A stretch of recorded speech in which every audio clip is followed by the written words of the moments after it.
ዲያብሎስ ሰውን የሚያጠፋው ይላል አንደኛ አይምሮአችንን በክፉ ሐሳብ አስጨንቆ፣ ሁለተኛ ክፉ ሐሳቡን ባሳደረባቸውና ክፉ ሐሳቡን በተቀበሉ ሰዎች ከቦ እኛን ያሰነካክለናል። አንደኛ በእኛ ተሰውሮ ዙሪያችን ከቦ ክፉ ሐሳብ እየዘራ ጭንቅላታችንን አስጨንቆ ወደ ኃጢአት ይወስደዋል። እንዲህ ስላለ ግን ዲያብሎስ አስገድዶ ኃጢአት የማሰራት ስልጣን ግን የለውም። እንደዚያ ቢሆን ድሮ ለመኮነናችን ዲያብሎስ እንጂ እኛ መጠየቅ የለብንም ነበር። ነፃ ፈቃዳችን መንካት አይችልም። እንድንማረክ ግን ይችላል። ያስጎመጀናል ኃጢአት እንድንሰራው። ስለዚህ ተደብቆ ክፉ ሐሳብን ይዘራል። ሁለተኛ ደግሞ ክፉ ሐሳብ በዘራባቸውና ለክፉ ሐሳባቸው ባደሩ ሰዎች ምን ያደርገናል? ያጠፋናል ማለት ነው።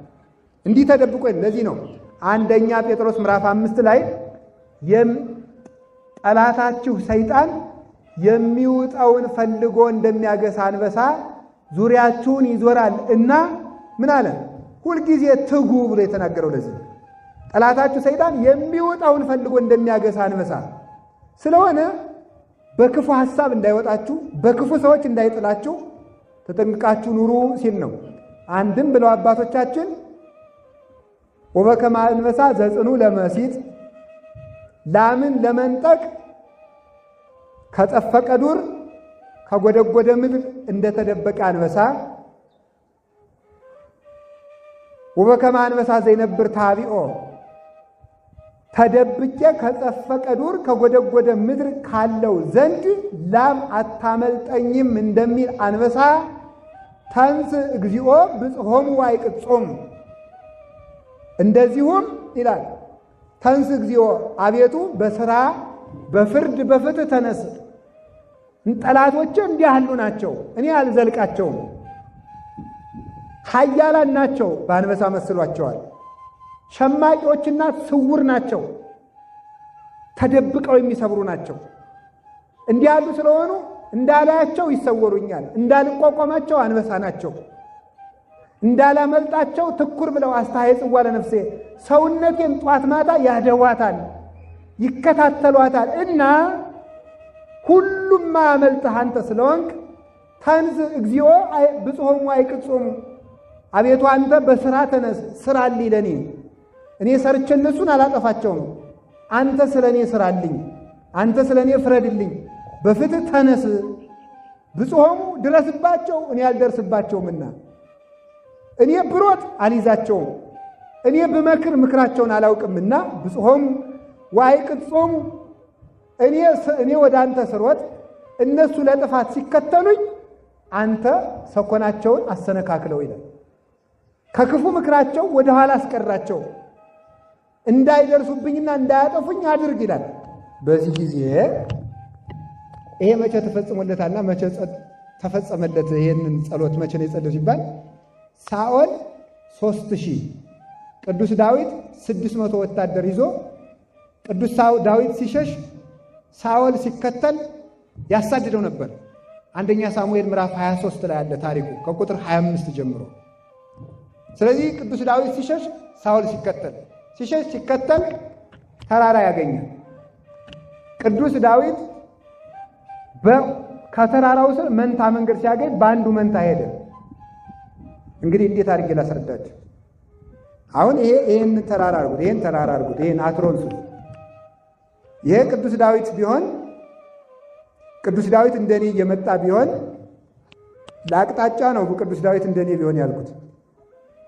ከዚያ አሁን ለመንገዱ አካሄድ ነው። ይሄ የሚመጣው ቅዱስ ዳዊት ቢሆን በዚህ ቅዱስ ዳዊት ሲሄድ መንታ መንገድ አለ። በዚህ ማን ሄደ? ሳኦል ሄደ። አሁን መጨረሻ ላይ እኔ በዚህ ሲመጣ ሳኦል በዚህ ሲመጣ እኔ አልኩኝ አይደል? ቅዱስ ዳዊት በዚህ ሲመጣ ሳኦል በዚያ ሲመጣ እዚህ ላይ ምን ይላሉ? ይገናኛሉ። ሊገናኙ ጥቂት ሲቀረው ቅዱስ ዳዊት ይችን ጸሎት ይጸልያት ነበረ። ብጽሖሙ ወአይቅጾሙ፣ አንተ ድረስባቸውና አሰናክላቸው። እነሱ ወደ እኔ ሊደርሱብኝ ስለሆነ አንተ ደግሞ በእነሱ ድረስባቸው ብሎ ሲጸልይ ፈጣን መልእክተኛ ቅዱስ ዳዊትን ሊያገኘው ጥቂት ሲቀረው ፈጣን መልእክተኛ እየሮጠ መጥቶ ሳኦል ሳኦል ሳኦል ፍልስጥኤማውያን አገሪቱን ወረዋታል። እዛ ጊዜ ምን አለው? አንድ ብላቴና እከተላለሁ እያልኩ አገሬን ላስወረራት ብሎ ተመልሶ ሄዷልና አቤቱ ወደ ኋላ አሰናክላቸው አለው ይላል። ሳያገኘው ቅዱስ ዳዊትን ሳያገኘው አሰናከለው። አሁንም ለጥፋት የሚከታተሉን አጋንንት ሁሉ እግዚአብሔር ያሰናክልልን፣ ወደ ኋላ ያስቀራቸው በእውነቱ ማለት ነው። ለጥፋት የሚከተሉ እኛም ሩጠን እንድናመልጥ እግዚአብሔር ይርዳል። ስለዚህ ቦታይቱ ምን ተባለች? ቅዱስ ዳዊት ያመለጠባት ቦታ ኮኳ መክፈልት የማምለጥ አለት ተባለች። የምን አለት? የማምለጥ አለት። ሰው ወደ እግዚአብሔር ሲሄድ ወደ እግዚአብሔር ለሚሄደው ፍጥነትና ኃይል በመስጠት ወደ እግዚአብሔር ለሚሄደው ደግሞ የሚሄደውን ለሚያሳድዱት ሰኮናቸውን ወደ ኋላ በመሳብ እግዚአብሔር ኃይል ይሰጣልና ብጽሖሙ ወአይቅጾሙ ብሎ ይናገራል። ወባልሃ እምኩናት ለነፍሴ ሰውነቴን ሳላየው ከሚወረወርብኝ ፍላጻ ጦር አድነኝ፣ ከነሳውል ጦር ከኃጢአተኛ ጦር አድነኝ፣ አጋንንት ወደ እኔ ከሚወረውሩት ጦር አድነኝ ብሎ ይናገራል። ቅዱስ ዳዊት እግዚአብሔር ቅዱስ ዳዊትን ካየውም ካላየውም ጦር አድኖታል። ካየውስ ዳዊት ወልዴ ቃል ከማይዘኒ ዳዊት ወልዴ ቃል ከማይዘኒ ዳዊት እንደው ስትዘምር እኮ መልካም እስኪና እንመካከር ሰው እያጣላን ነው እንጂ እኮ እናንተ ጠበኞች አይደለንም ብሎ አንድ ቀን ጠርቶ ፊት ለፊቱ ተቀምጦ ቅዱስ ዳዊት ደግ ነውና በገና ሊደረድረለት ሲል ሰይፉን ጦሩን እንዲህ አድርጎ ሲወረውረው በአንድ ጊዜ ቅዱስ ዳዊት ምን አለ? አድነኝ ጊዜውም በዚህ እኩይ ከክፉ ሰው አድነኝ ብሎ ዘወር ሲል ጦሩ ሂዶ ካለቱ ላይ ያረፈለት ይላል። ካየው ጦር አዳነው። ካላየው ጦር ደግሞ ሳውል ሳይደርስበት ጦር ሳይወረውርበት ዘገር ሳይነቀንቅበት በሌላ ጠላት አሰናክሎ አስቀረው። እኔ ዛሬም ወደፊትም እላለሁ ልንገራችሁ፣ ኢትዮጵያ ሀገራችን እናታችን ቅድስት ቤተ ክርስቲያን እኛ ተዋግተን ባናሸንፋት ባንጠብቃት ቤተ ክርስቲያናችን እኛ ተዋግተንላት ባንጠብቃት የሚዋጉንን በሌላ የሚዋጋ አሸንፎ ግን እንደሚያድናት አምናለሁ። ይሄ ቅዱስ ዳዊት የዳነበት መንገድ ነው። ቅዱስ ዳዊት የዳነበት መንገድ ቁም ነገሩ ግን አንድ ነገር አለ። ቅዱስ ዳዊት የሚሮጠው ማንን ይዞ ነው? እግዚአብሔርን ይዞ ነው። እኛ ግን የፈለገን ሁሉ የሚያገኘን የተከተለን ሁሉ የሚይዘን ለምን ይመስላችኋል? ብቻችን ስለምንሮጥ ነው። ባለቤቱ እንደተናገረ ዮሐንስ ወንጌል ምዕራፍ 15 ላይ ኢትክሉ ወዘይንበል የሰይ ትክሉ ገቢረ ወይምንተኒ ያለኔ ምንም ልታደርጉ አትችሉም ብሏል። ብቻችሁን ሩጣችሁ ደክማችሁ ትመጣላችሁ እንጂ አትችሉም ብሏል። እግዚአብሔርን ይረዘን መሮጥ ይገባል። ከዚያስ ምን አለ? ሰይፍከ ላዕለ ጸረዴከ አቤት ሰይፍ አለ። ሰይፈ መዓትህ ማለት ነው። ሰይፈ መዓትህ ላዕለ ጸረዴከ እዴከ ብሎ ወዳጅ ይሆናል፣ ምክር ይሆናል። እጅ በመጽሐፍ ቅዱስ እጅ ምክር ተብሎ ይተረጉማል። ሀሎኑ እዴሁ ለኢዮአብ በዚህ ምክርኪ ሲል ምክሩ ሲል ነው። እጅ ምክር ይሆናል። እንደገና ደግሞ ይላል ልጅ ይሆናል፣ ወዳጅ ይሆናል። ወድቆ ይነሷል፣ በእጅ ቆይቶ ይከብራል፣ በልጅ እንደተባለ። ስለዚህ ሰይፍከ ላዕለ ጸረዴከ ይሄ ሰይፍህ ያንተ ሰይፈ መዓትህ በእኔ በልጅ እዴከ ያለው ራሱን ነው። ተመልከቱ፣ ራሱ ዳዊት ቅዱስ ዳዊት ራሱን ነው። የእግዚአብሔር እጆች ናቸው ቅዱሳን። ስለዚህ ምን አለ? ላዕለ ጸረዴከ በእጅ ጠላት ላይ ይሁን ሲል በእኔ በልጅ ጠላት ላይ ይሁን አለ ብሎ ጸለየ። ይህንን ሲጸልይ በመጸለየው ጸሎት ሳኦል በገዛ ጦር ሰራዊቱ አልቆበት ቅዱስ ዳዊቱ መግደሉ ይቅርና በጠላት እጅ ከምሞት ብሎ የገዛ ጦሩን ተክሎ እዚያ ላይ ወድቆ ሞቷል። ይህንን ቃል ተናገረ። ከዚያስ ምን አለ? ውሁዳነ ምድር እግዚኦ ንፍቆሙ በሕይወቶሙ ከሌላው ነገር ተለይተው ካነሱ ከነገደ ብንያም ወገን የሆነ የሳኦልን ጠላቶችና ክፎች አድሯነስ አድርጋቸው። ምን አድርጋቸው? እምዋቲከ ንፍቆሙ በሕይወታቸው እንዳለ ክፈላቸው። ምን ክፈላቸው? ዕድሜያቸውን ግማሽ አድርገው ማለት ነው። ዕድሜያቸውን ግማሽ አድርጋቸው። ነፍሳቸውን ከሥጋቸው ለያቸው። ከሐሳር ወደ መከራ፣ ከተላ ደስታ ወደ መከራ፣ ከሞት ወደ ሕይወት መልሳቸው፣ ክፈላቸው። አግኝቶ ያጣ አድርጋቸው፣ ከዘመድ ለያቸው፣ ከሚያውቁት ወደማያውቁት ሀገር ክፈላቸው እያለ ቅዱስ ዳዊት በሳኦል እየጸለየበት ሳይሆን የክፉ ሰው እድል ፈንታው ጽዋ ተርታው ይሄ ነው ማለት ነው። እድሜው ያጥራል ሲል ሙዳነ ምድር ንፍቆሙ በሕይወታቸው እያሉ ክፈላቸው፣ አድጓነስ አድሯነስ አድርጋቸው። ከቃሉ ጋር ናችሁን? ከዚያ ምን አለ? ይሄን ሁሉ ሲጨርስ የጠላቶችን ጠባይ ዘርዝሮ ጨርስና እምህዋቲ ከጸገበት ከርሶሙ ነፍሶሙ ሰውነታቸው ከተሰወረው ማዕድ ጠገበ ይላል።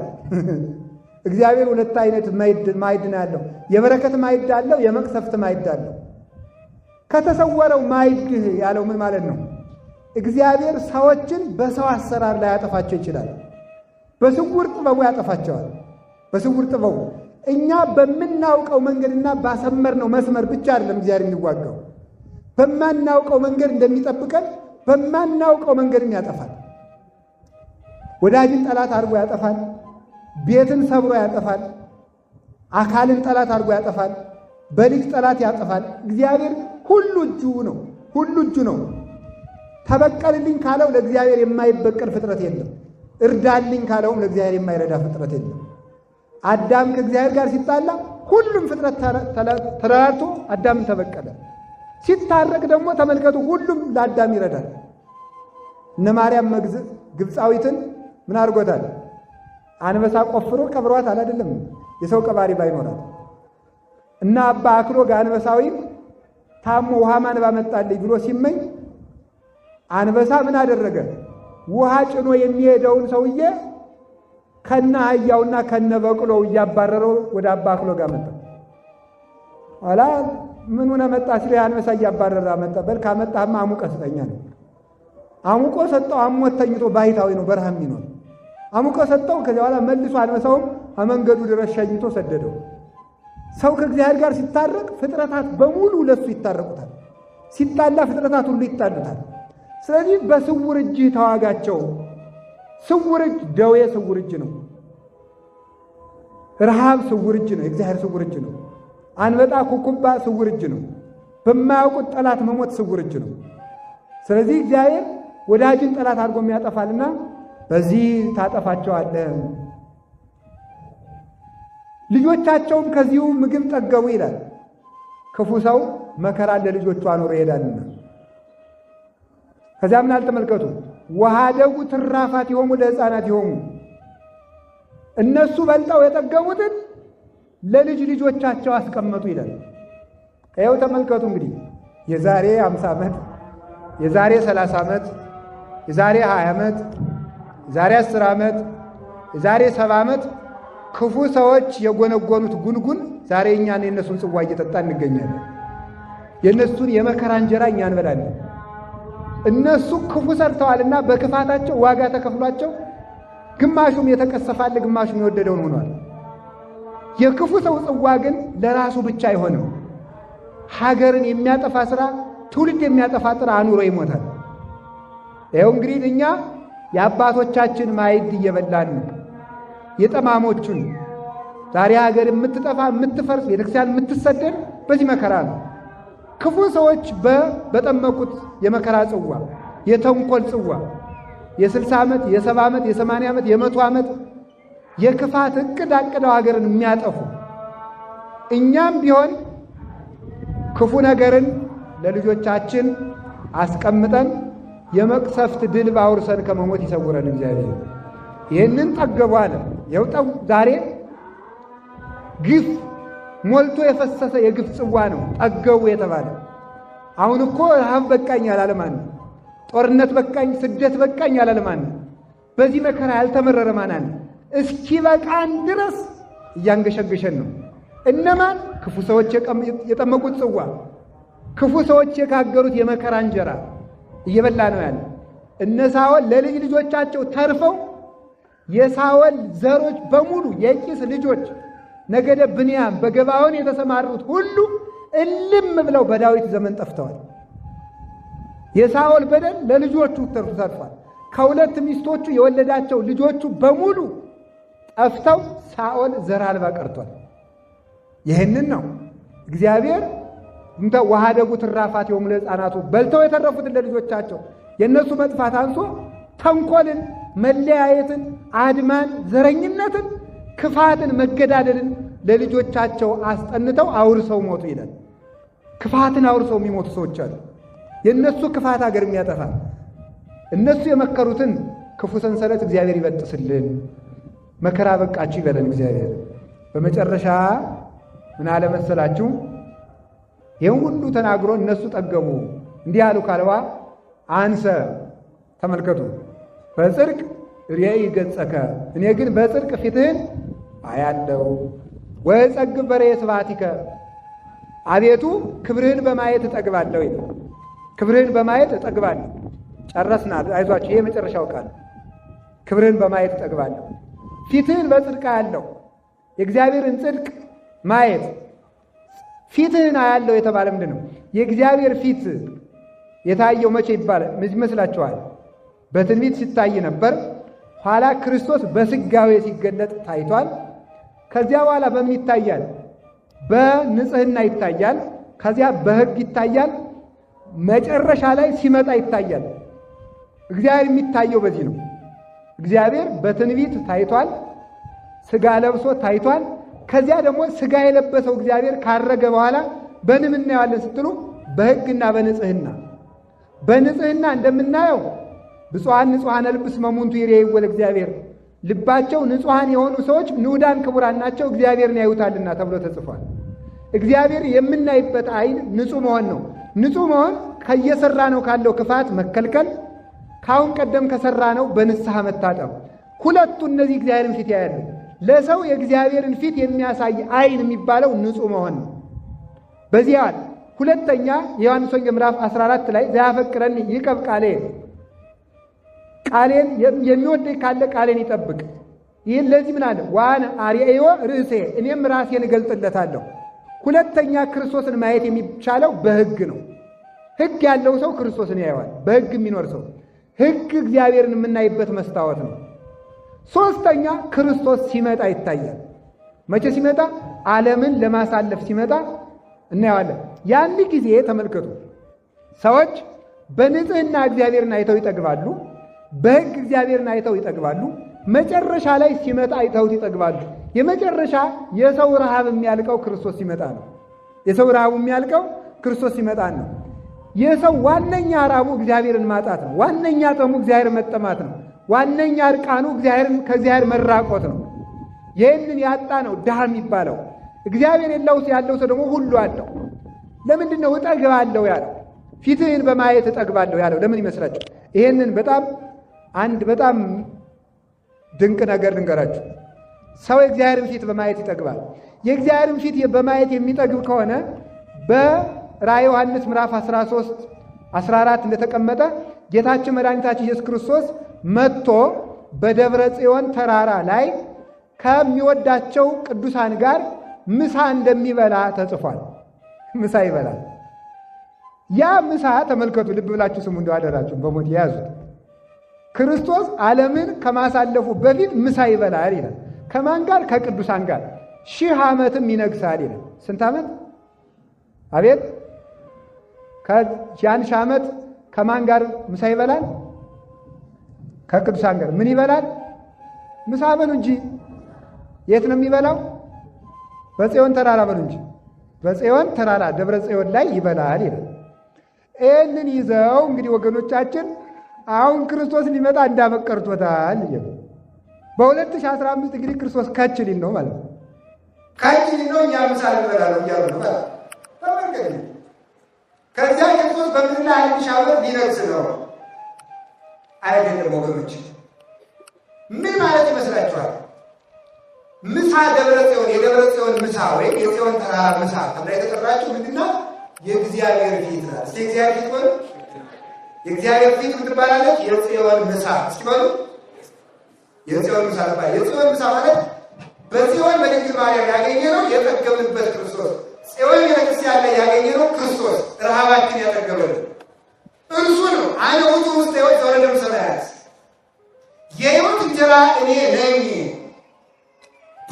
እንደተናገረ የሕይወት እንጀራ እሱ ከሆነ እኛን ለማጥገብ እንግዲህ ወዲያ ከሰማይ የሚወርድ ሌላ እንጀራ የለም።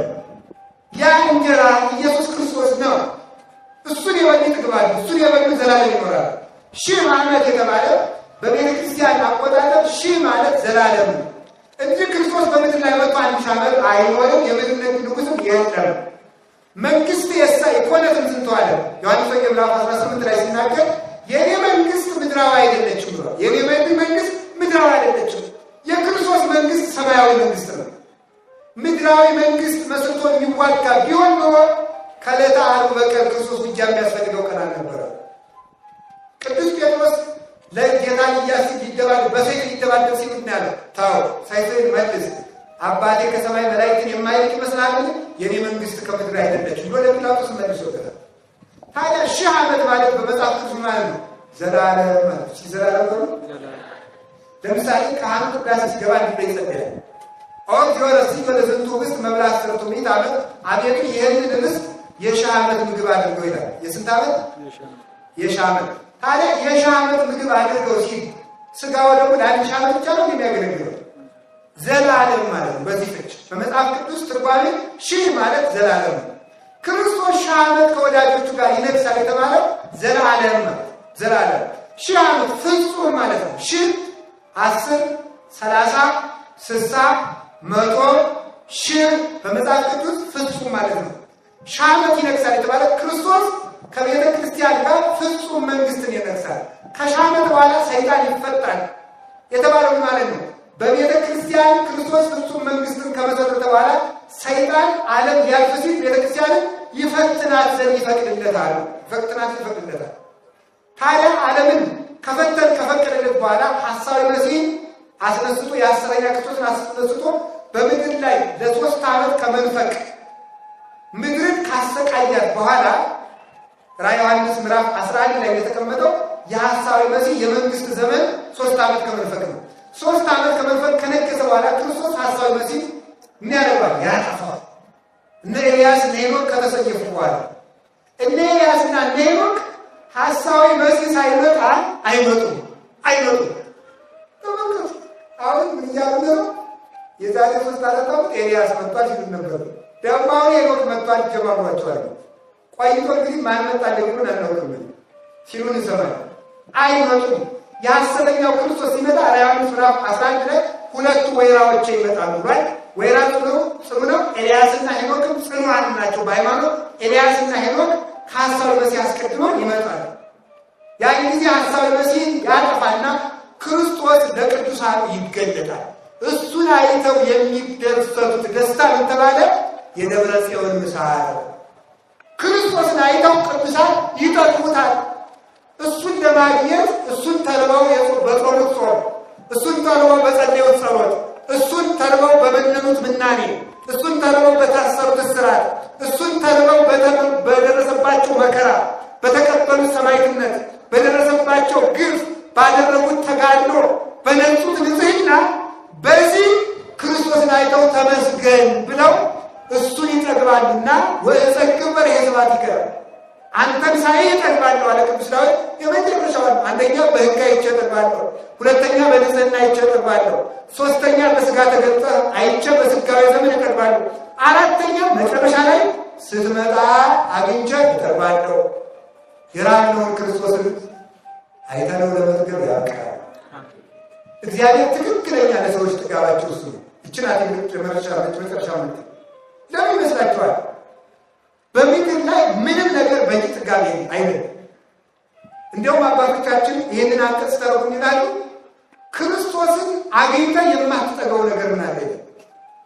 ልብስ ብትገዛ ምግብ አትጠግም፣ ምግብ ስትጠግም ልብስ አትጠግም፣ እውቀት ስትጠግም ጤንነት አትጠግም፣ ጤንነት ስትጠግም ሰላም አትጠግም፣ ሰላም ስትጠግም ውበት አትጠግም፣ ውበት ስትጠግም ሹመት አትጠግም፣ ሹመት ስትጠግም ገንዘብ አትጠግም፣ ገንዘብ ስትጠግም ክብር አትጠግም፣ ክብር ስትጠግም ምን ትጠግባለህ?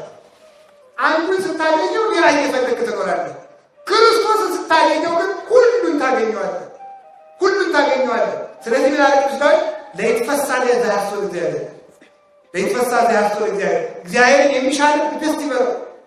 ልልና ከፈለግ እግዚአብሔር የልዑላን ልዑል ነው።